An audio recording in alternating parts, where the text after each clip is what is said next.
Kemudian pertanyaan yang kelima, apa hukumnya kalau orang pesan barang sama kita?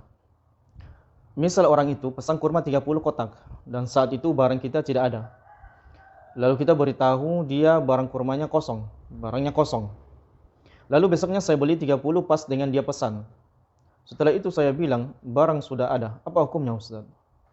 Taib. Menjual barang atau sesuatu yang kita belum miliki memang termasuk di antara jual beli yang dilarang oleh Nabi SAW. Sebagaimana datang riwayat dari sahabat yang mulia Hakim Ibnu Hizam. Beliau berkata, "Ataitu Rasulullah sallallahu alaihi wa ala alihi wasallam." Aku pernah mendatangi Nabi alaihi salatu wasallam, faqultu, maka pun saya berkata kepada beliau, "Yatini rajulu yas'aluni minal bai' ma laysa 'indi."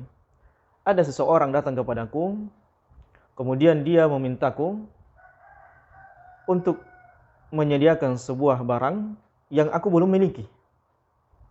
Jadi dia ingin membeli sesuatu dariku, tapi barangnya saya belum miliki. Abta'u lahu minas suq thumma abi'uhu. Apakah boleh saya mencarikannya di pasar, pesanan yang dia ingin beli, kemudian saya menjualnya kembali kepadanya? Maka Nabi SAW bersabda, "La tabi' ma laysa 'indak." Jangan menjual sesuatu, barang yang belum engkau miliki. Dan hari ini banyak terjadi kasus seperti ini. Banyak pedagang yang mengiklankan barang dagangan, apakah melalui offline atau online, namun barang yang dia iklankan itu belum dia miliki. Maka ini termasuk di antara jual beli yang bisa menimbulkan gharar wal jahalah. Apa yang dimaksud dengan gharar? Adalah munculnya kerugian yang akan dialami apakah pembeli atau penjual. Atau barang tersebut jahalah, barang yang belum pasti adanya. Belum pasti adanya. Maka untuk selamat dari jual beli seperti ini, la tabi' ma laysa 'indak, jangan menjual barang yang engkau tidak miliki. Ada dua jalan. Yang pertama adalah kalau kita ingin menjual barang dan barang itu belum kita miliki, karena mungkin yang pertama kita kekurangan modal, maka tidak mengapa kemudian kita meminta izin kepada yang memiliki barang tersebut dengan mengatakan, boleh tidak saya mengiklankan produk barang Anda, dan kalau ada yang nanti mau beli atau pesan, tinggal saya hubungi Anda. Maka kalau dia minta izin dari orang tersebut, maka tidak mengapa. Kemudian yang kedua, menjual barang yang belum kita miliki, dan toh kalau ada orang yang ingin memesannya, maka pastikan barang yang dia inginkan itu dia tidak ta'yinkan.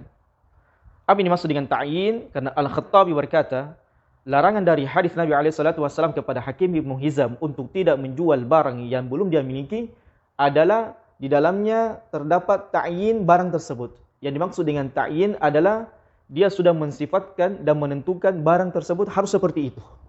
Contohnya misalnya, ada orang datang kepada saya, kemudian dia mengatakan, "Ya Ustadz, ini ada uang saya mau beli mobilnya si Ahmad. Saya mau beli mobilnya si Ahmad. Silakan ambil uangnya, terserah Ustadz mau beli berapa harganya." Maka terjadi transaksi jual beli.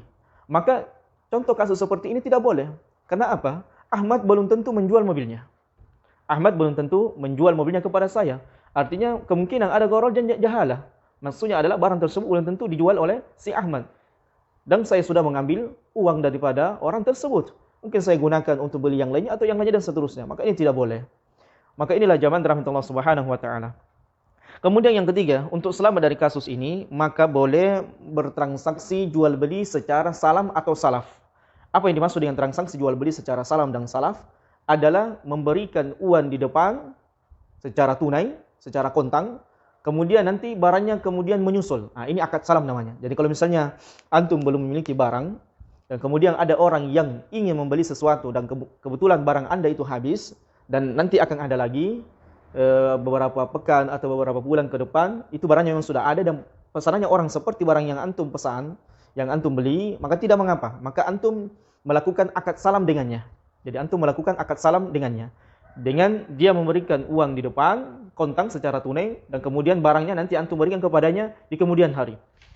Seperti riwayat yang disebutkan Abdullah bin Abbas radhiyallahu anhu, di mana dia berkata, "Qaddama an-nabiy sallallahu alaihi wasallam bil Madinah wa hum yaslafuna bit tamar sanataini wa thalath." adalah Nabi SAW ketika datang ke kota Madinah hijrah, maka Nabi SAW mendapatkan penduduk kota Madinah ini sering melakukan akad salaf atau akad salam. Terkadang barang tersebut diberikan nanti 2 tahun atau 3 tahun ke depannya, yaitu kurma. Jadi mereka membeli kurma di depan bayarannya, kemudian 2-3 tahun kemudian diberikan barangnya tersebut. Maka, tapi ada catatan berkaitan dengan akad salam ini. Nabi SAW mengatakan, "Man aslama fi syai'in fa fi kilin ma'lum wa waznin ma'lum ila ajalin ma'lum." Siapa yang melakukan akad salaf atau akad salam, maka hendaknya dia menentukan, artinya barang yang dia beli harus sudah diketahui bentuk dan kadarnya. Ya, misalnya orang membeli rumah, luasnya, lebarnya dan seterusnya. Jadi kilin ma'lum, barangnya jelas. Kemudian wa waznin ma'lum, takarannya jelas kalau dia berkaitan dengan takaran dan timbangan.